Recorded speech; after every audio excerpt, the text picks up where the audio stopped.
Hi guys, welcome back to my channel. आज हम बात करेंगे हिंदू कोड बिल के बारे में।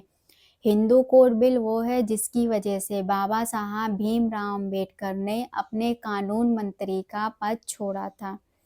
हिंदू कोड बिल हिंदू शास्त्रों के अनुसार ही बनाया गया था, जो शास्त्रों में पहले से ही लिखा हुआ था। हिंदू कोड बिल पहले अंग्रेजी भाषा में अनुवादित था। फिर विपक्ष के लोगों ने कहा कि इसमें कुछ गलत लिखा हुआ है, इसीलिए इसे अंग्रेजी भाषा में छपवाया गया है। फिर बाबा साहब भीमराव अंबेडकर ने इसे विधि मंत्रालय से हिंदी और उर्दू भाषा में अनुवादित करवाया। हिंदू कोड बिल में महिलाओं के अधिकार, पति की संपत्ति में पत्नी का अधिकार, पुरुष और स्त्री दोनों को तलाक लेने का अधिकार, पिता की संपत्ति में बेटी का अधिकार। पिता की संपत्ति को दो भागों में बांटा गया है, एक है पैतृक संपत्ति, एक है पिता की संपत्ति। पैतृक संपत्ति वो है जो पिता को दादा परदादा से मिली हुई है, और पिता की संपत्ति वो है जो पिता ने खुद कमाई हुई हो। बच्चा गोद लेने का अधिकार, विधवा को मृत पति की संपत्ति में अधिकार।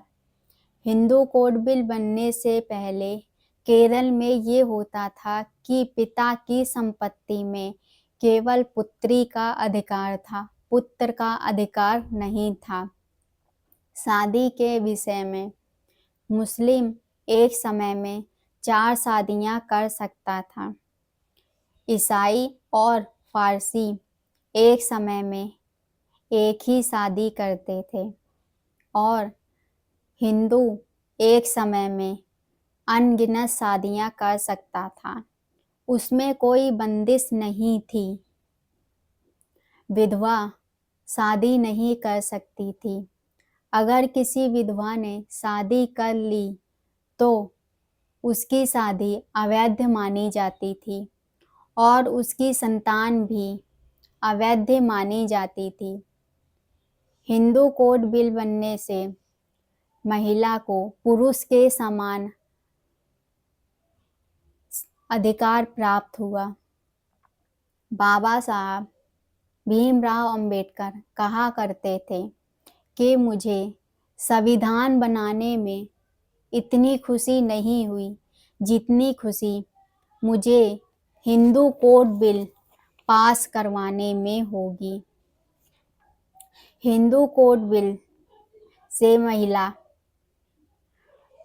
तलाक ले सकती थी और दूसरी शादी कर सकती थी।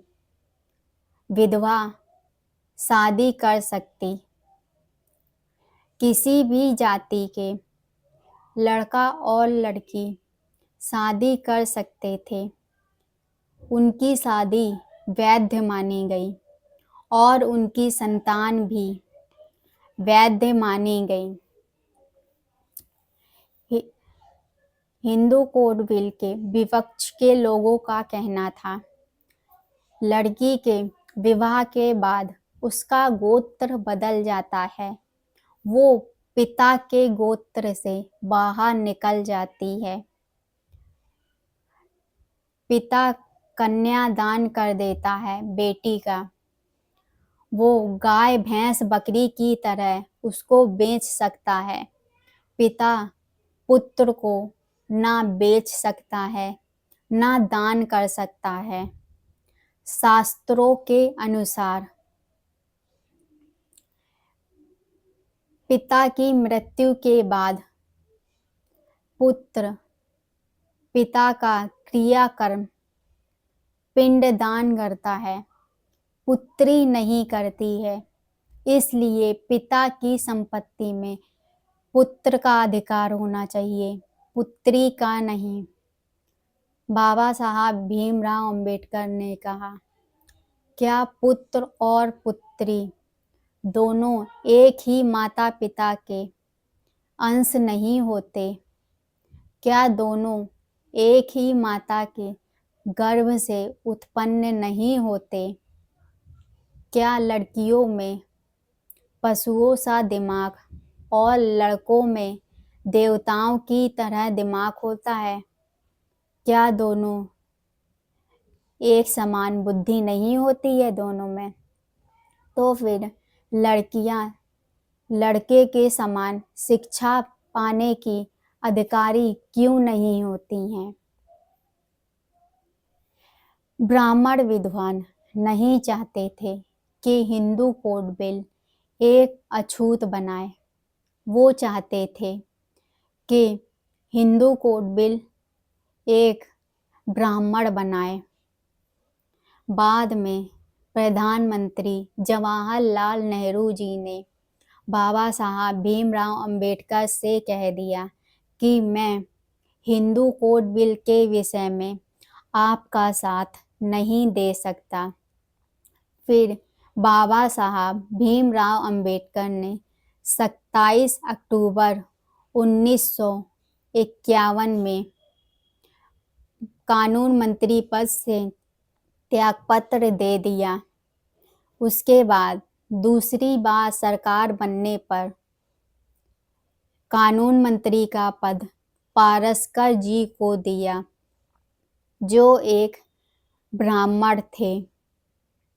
वो रात को बाबा साहब के घर जाते और उनसे सलाह लेते और दिन में संसद में आके सबको कहते। रात को चोरी चोरी बाबा साहब के घर जाते और दिन में संसद में सबको सलाह देते। संसद के लोग ये नहीं जानते थे कि उनका गुरु एक अछूत है। बाबा साहब भीमराव अंबेडकर एक अछूत थे, इसीलिए उनको भारत रत्न नहीं दिया गया था। फिर जब बीपी सिंह जी प्रधानमंत्री बने, बीपी सिंह जी का पूरा नाम विश्वनाथ प्रताप सिंह है। विश्वनाथ प्रताप सिंह जी प्रधानमंत्री बने तो सोहनलाल शास्त्री जी के कहने पर उन्होंने बाबा साहब को भारत रत्न दिया और संसद भवन में उनका स्टैचू भी बनवाया। आज का वीडियो इतना ही। अब मिलते हैं अगले वीडियो में। इस वीडियो को पूरा देखने के लिए धन्यवाद।